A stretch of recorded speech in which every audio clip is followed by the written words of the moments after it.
Good morning, everyone. It's Feature Friday. So good to see you. Hope everyone is enjoying business school, which is why we haven't seen each other as a group very often.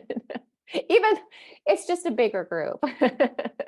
So I missed y'all. Let me share my screen. And what I was going to talk about is something that I know that whether you're in business school or you're working on your social media plans, there's 2 or 3 things that I thought would be really helpful to look at in copy packs.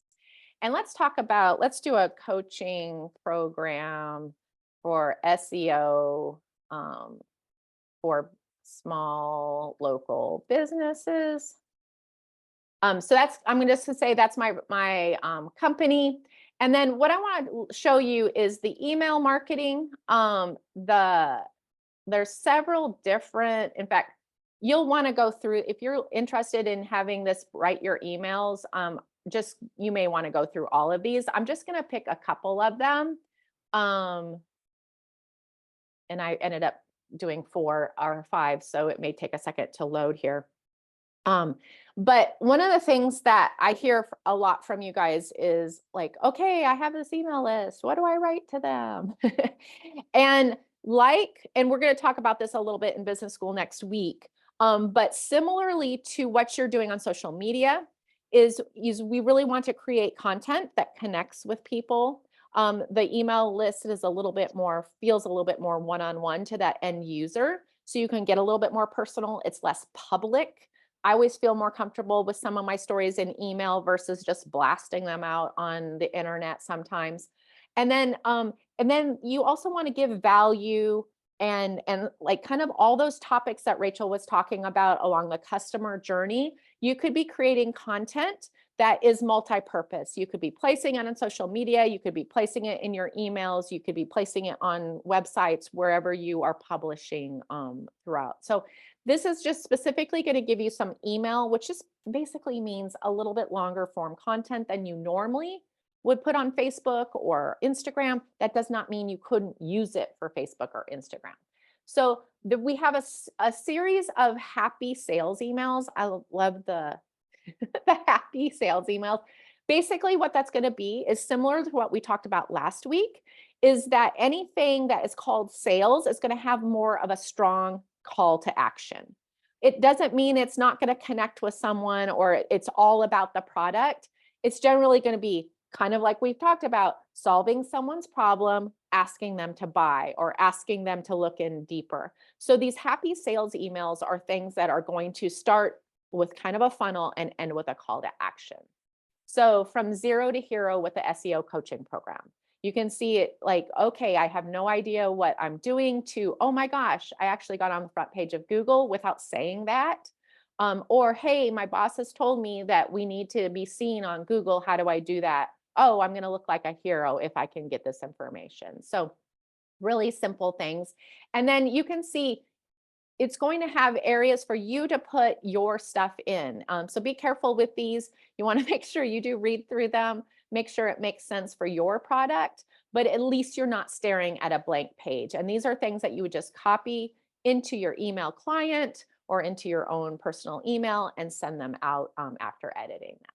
So there's several of these. Let's see. Oh, and then here's a subject. Here's email subject lines, which is very similar to what we've talked about with like kind of those viral hooks. So this is kind of email subject lines with that viral hook mentality, is because, inside of your email, we can't even talk to them if they do not open that email. So one of the most important things for open rate is that title or that subject line. And then many of you have and I don't know what the percentage is, but I would say probably 75 to 80% of email clients on the other end will have the ability to have some sort of preview. So when you write your email, you can have a really strong email subject line, and then that preview line can just pull them in just a little bit more. Because if they don't like what they see in that email, line, they are not opening that, and then they're not going to get the value that you're adding in there. So this can just give you some more of like call to action, like subject lines. Also, I like to run these sometimes because sometimes it brings up topics that I hadn't even thought about writing about too. So, and here again, like finding, if I didn't like, if these feel a little general to me in this thing, so I might say, I might go back and rerun the prompt with like one of the reasons why they might want the coaching program or something like that. Cause then you could just, or, hey, here's the subject line for my email, run it that way, come back and get a bunch of suggestions specifically for that email topic. So this could be general, this could be really specific depending on what you put in there. And then there was one more. Here's a newsletter topic ideas. So here again, I put it a really broad, subject line. So I'm going to get kind of like, kind of category top of line newsletter ideas, but I could have gone a little more specific on these too. But you can see introduction to SEO, and it's important to business, key strategies for optimizing local business websites. Each one of these is a great idea, either for a standalone or maybe have a few features in each thing that hit these, maybe a tip for 2 or 3 of these in each email or something like that. All right, let's go back to the other one I want to show is video scripts. The stories to tell, you can see the ones that I do a lot. Oh, there's also the 5-day challenge. Let's do that one too. So this is still running the SEO coaching program. And here again, kind of like we talked about last week, is these are video scripts. I know several of you are using them for reels, especially the short ones, or you could use it for a longer form or a virtual sales letter, those kind of things. But it doesn't have to be on video. These could be great for emails, for prompts for storytelling on any form. But so this is kind of a fun one. This is stories to share and a personal story script. And disclaimer, AI does not know your personal story. So this is made up. But so I feel like it's not super authentic just to like copy and paste this into wherever you're going or run it directly. But what I love about this is that you'll read through this and be like, oh my God, I have a story very similar to that. Or I have a client that has a story very similar to that. Or I haven't even thought about looking at that thing. So let's look at this one. I remember a time when I was struggling to understand the complexity of search engine optimization for my local small business. It felt like an unsurmountable obstacle, and no matter how much I tried to wrap my head around it, it just couldn't seem to grasp the concepts. So you remember what Rachel was talking about the customer journey, and how in the early part of that customer journey, sometimes they don't even know what their question is. And so this maybe, and I actually do have this story where I had a SEO company. They wanted me to send them $10,000, which I did not have. And so I realized if I'm going to get SEO on my website, I'm going to have to figure this out myself. So you could see how all of a sudden, even though this exact wordage isn't my story, that prompted me to think, oh my God, I totally did feel like that at one time. In fact, my story is better than that story. Like these people wanted this money I just didn't have. And so I had to figure it out myself. And if I could figure it out myself, I can show you how to figure out. So looking at these, I think it really helps you kind of personalize it a little bit in a way that when Rachel and I have a story vault in our Google Drive that we share, so that like when we send out emails, when we're posting things on social media, we can just go grab parts of stories or full stories and stuff like that. But like when that is on my list to go add some stories to the story vault, that can be very daunting. You open up this story vault of, which already has 40 or 50 of Rachel and I stories. And then I'm like, okay, what am I going to write today? What story am I going to tell today? Oh no, I already told that. So this is another way that you have those really popular stories that you tell over and over again, kind of your top 10, top 15, which is great. but this can help dig a little bit deeper and find out, because sometimes a story isn't, a full movie script. Sometimes a story is a really simple moment that something dawned on you, or something changed for you because something happened, or, you know, like I always say my blog, my initial blog was called June Cleaver Nirvana. And I was literally the Seinfeld of stay-at-home mom stories. Like nothing happened to me. Like I was so excited when something happened because I'd have something to write about. And every other day I just wrote about, yeah, I had laundry today, so like it's okay because I have really good laundry stories and really good potty training stories and really good things, because you can make, life is made up of teeny tiny moments. And so those are really relatable stories as well. So the emotional selling scripts, I love this one because I tend to lack emotion. I love going to Rachel's class, and she's jumping everywhere and she's yelling at people and she's laughing and she's crying. And I mean, like, she is like an emotional firebomb when it comes to these things. Guess what? I know this is a shocker, but none of us are Rachel. In fact, I've known Rachel for a really long time, never run into another one. But one of the reasons why she's so compelling is she can move us with emotion. And so what are we going to do, guys, if we're not all Rachel? Well, this can be a really great tool for us to really like look at and say, oh my gosh, like this is where I can add some emotion. So let's read this. A voiceover: dread it, run from it, but sooner or later the SEO game catches up with you. Think about that. That's a super fun, like I have, I'm thinking like that ball in, Raiders of the Lost Ark that's coming after him. you know, but like, all of a sudden I've added some emotion and like craziness and, drama to something as dry as SEO. Show a small business owner looking overwhelmed with website analytics and stuff. I mean, like you can see how all of a sudden something that's like, hey, y'all, let's go learn SEO, which sounds horrible, is actually kind of funny or have some emotion. And oh my gosh, like, don't make me do that. So these are super fun to get some emotion, especially if you're like me and you just need a little bit of prompting sometime to throw that in. And then the last one I'm going to look at is this 5-day challenge plan. This is something that has a cajillion uses for.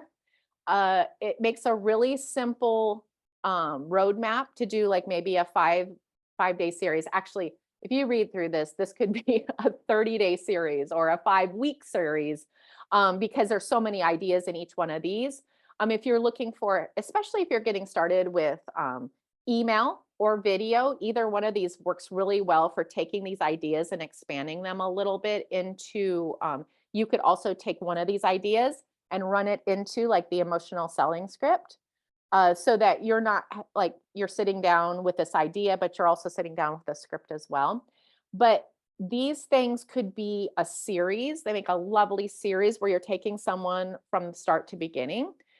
If you remember what Rachel said in business school the other day, you could record these all and then mix them up. I loved what she said about putting things out of sequence.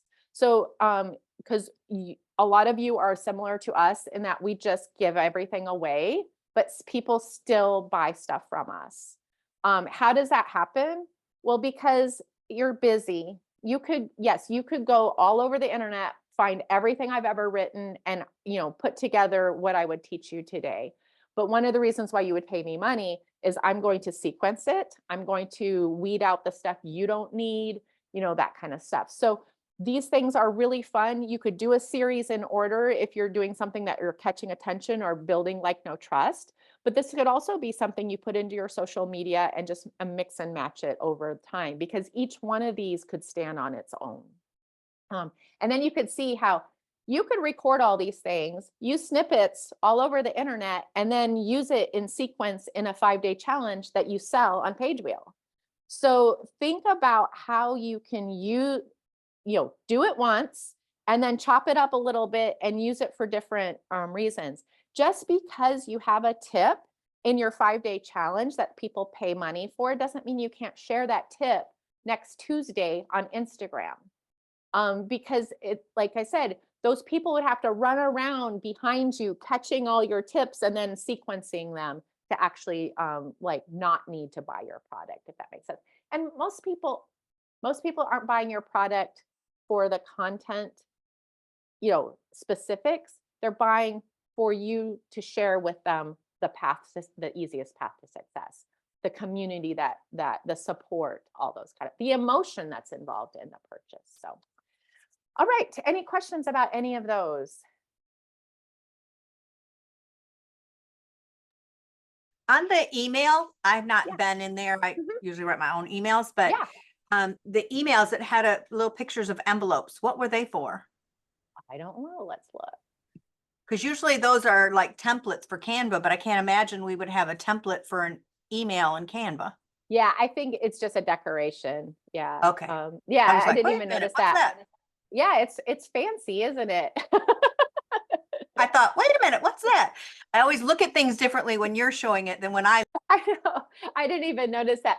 But and that's so funny because Rachel is such a good designer. Like it just oozes out of her without even trying. So like, yeah, she probably just, oh, it looked nice and better with We're it. just trained that means, oh, there's a template. Yeah. Yeah. Oh, Angie, you're so right. The copy packs are loading a lot faster. They made some changes a few weeks ago that have made a world of difference, which is great. Um, I have a question. yeah.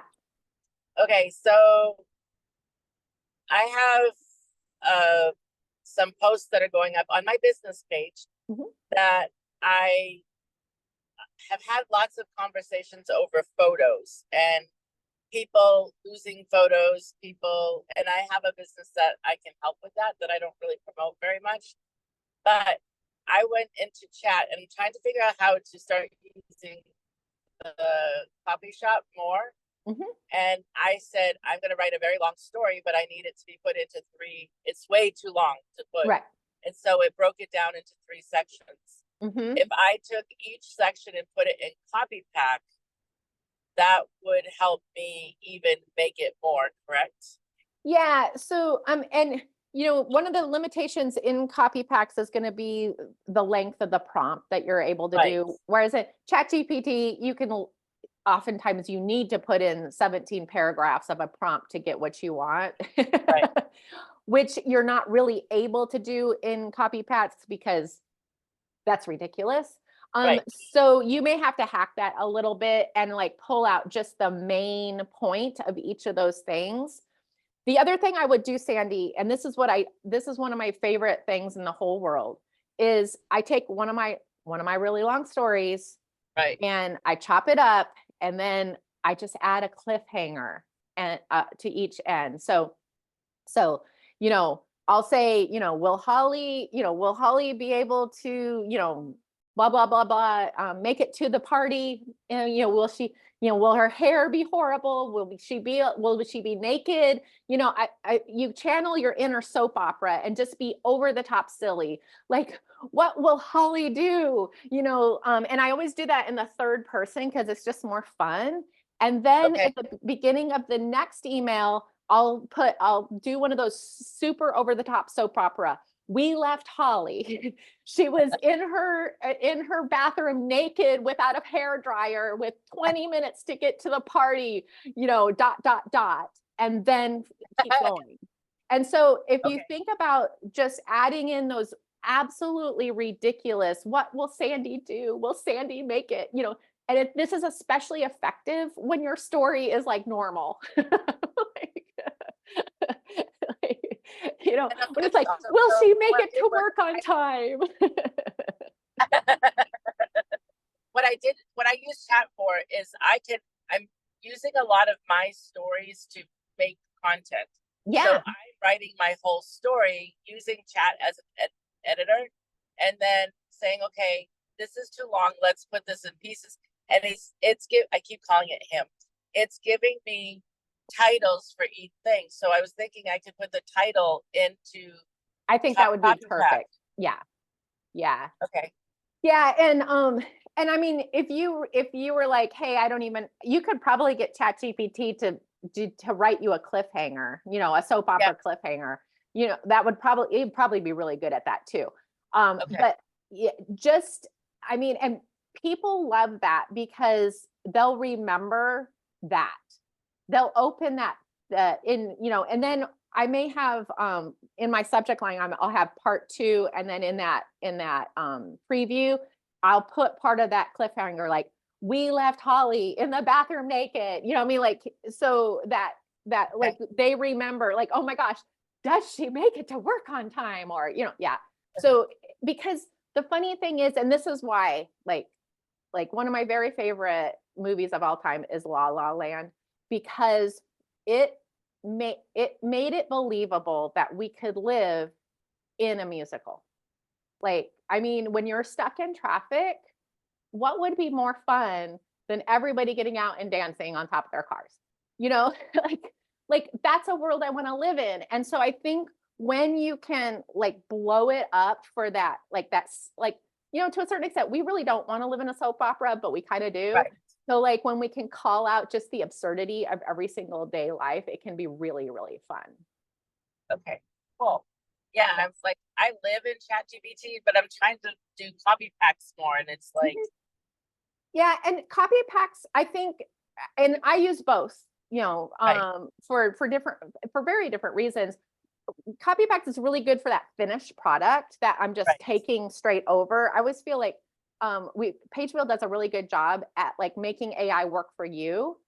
Whereas ChatGPT does a really good job at making you work for AI. And so sometimes you need that because like, we don't have the templates and stuff, but if we see topics like this, we may implement in the future, like a soap opera cliffhanger series or something like that, because if it's something that we see that we're using over and over again. okay. Yeah. All right, cool. Thank you. Going back to newsletters, what is the best way to use those in copy packs? Is everyone using another tool once you determine the title idea? There is actually newsletter. You could do, let's go back here. And you'll probably want to look, depending on your niche and where you're doing, you may just want to look at everything that's here. And then you can see there's a lot of different templates. So like big promise, 5 email sequence, sales funnels, 5 email sequence, product launch, 5 pack. So those are 5 sequential emails. Inspirational sales email, those are standalone. You don't have to sell anything. You could just use the call to action for something else. Nurture email with a guide, 2-pack, welcome to my newsletter, email with a checklist, newsletter topic ideas. So there's a ton of different things available in here. So you may run, one of these 5 emails on a certain topic.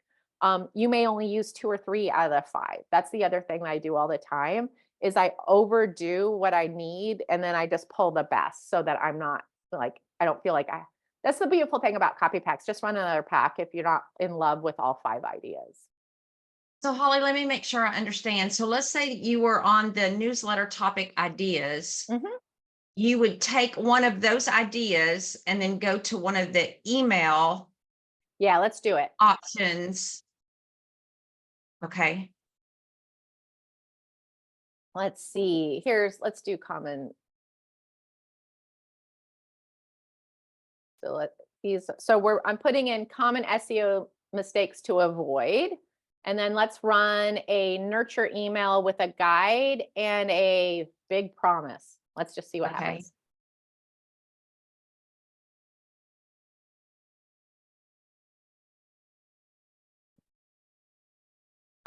So this is going to be, so the product emails, by the way, are going to be like saying that the don't make these mistakes is your product. So that might be hard to edit a little bit.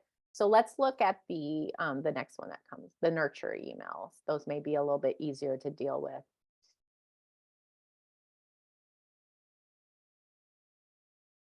And because remember, behind the scenes, we're putting the psychology of the prompt, like what it's labeled behind the scenes. So All right. So here's one, avoid these common SEO mistakes to boost your website's traffic. Are you struggling? Here's some steps: keyword stuffing, ignore meta tags, neglecting mobile optimization. So these basically wrote a bunch of these. So I might actually, use this. I mean, there's 4 different things. I might use this as a 4-part series and make it even a little, so I might talk about, hey, the biggest mistake I see people make is keyword stuffing. I might tell a little story or add a little story into this and then say, hey, tomorrow we're going to talk about another thing I see a lot of people do by mistake, and then go on to this. And then I could literally run keyword stuffing in that same prompt and run this again. I mean, it's like that picture in a picture in a picture, or that nesting doll situation that you could just go on forever. But just depending on, what you're doing, and like, if you're sitting down to write, 15 emails today, this could be really helpful to like pull you, out of that. So you're not like, oh my God, I've said everything that's in my brain. So how, in your opinion, how long, word-wise, should newsletters versus blogs be? So I have a very strong opinion on this, and I'll say it doesn't matter. It Oh. really doesn't. So the thing is like, there's people out there with really successful emails that send you 2 sentences. Guess what? My mom also sends me a 2-sentence email. So it feels very natural. But I also will put, I mean, those of you on my email list, I mean, that, like, if it's getting close to Christmas, it might be 2,000 words and 25 links, because I'm like, hey, I want you to see this. I want you to see this. I want you to see this. I want you to see this. Because the truth is, no one is going to read that isn't in. You know what I mean? They're going to drop off in the first paragraph. Of course, I put like what I think most people will want to see at the very top. But then but if you have a house full of children and you need you need a Christmas party idea, you're going to read to the bottom of that. And then, everyone else dropped off by then. So I don't think it can be too long. I really don't. And I feel the same way about blog posts. I have a lot of in fact, my site is full of very short blog posts because I have very simple ideas. But then if I'm going to talk about something in depth, I mean, that could be 4,000, 5,000 words, because I know whoever gets to the bottom of that is really in. But the people that dropped out, they dropped out when they got what they needed. And I would just pattern that, like giving what most people need and then narrowing it down to where least people need. And so people all feel satisfied no matter where they hopped off. Okay, thank you. All right. I had a question about newsletters, but I think you answered it. So let me just tell you what I think you answered it with. I hear people use the word newsletter and they're referring to what I call email. Newsletters to me, and maybe that's just it. It's like you said, it can be whatever whatever I want it to be. But to me, newsletter has several topics and it has links in it. Like maybe because I consider doing one once a week, newsletter, because I have a lot of things that go on. I have a lot of local things and I have a lot of online things. And so I thought, well, maybe I should just, you know what I mean? So I'm just trying to figure that out, because I get confused. Maybe it's just me, when some people talk about an email being a newsletter, and I'm thinking, wait a minute. So is there a distinction, or is it just whatever we want it to be? So I'm sure you'll pay someone a lot of money and they'll tell you that there's specific things. But I'm here to tell you that really there are no rules when it comes to a lot of this stuff. And what works really well for one person today, and then they tell everyone to go out and do it exactly this way, potentially worked for them because of where they are in the process and stuff like that. So I know that's kind of unsatisfactory, but on the other part, your audience better. And if they would like what I would call a collection post or a roundup of ideas once a week or twice a week, that's an amazing thing to test out. And guess what? If you start seeing that those are being avoided by your people, or not getting the click-throughs or not getting the opens that you expect, then you're like, hey, they're not into that. They'd rather hear stories, or they rather have one resource or a tutorial or a tip.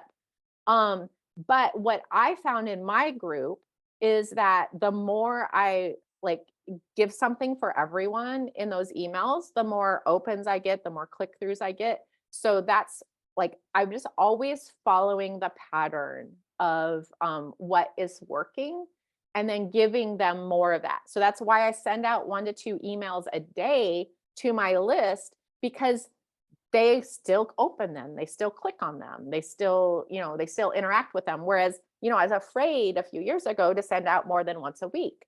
And so just look at your business as a little bit of a laboratory.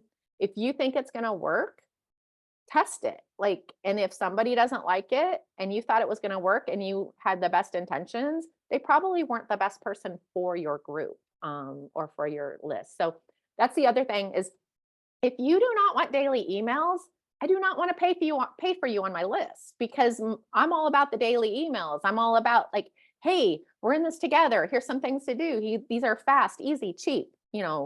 Let's do this together. So if you're not into that, like you're not going to buy anything I sell, because that's kind of my mantra. Like, let's do this easy. So, all right. Oh, I can't believe we've run through the, it is 10 o'clock. So, all right, I'm gonna get you guys out to the weekend and I'll see many of you in business school this afternoon. So have a good one. Bye.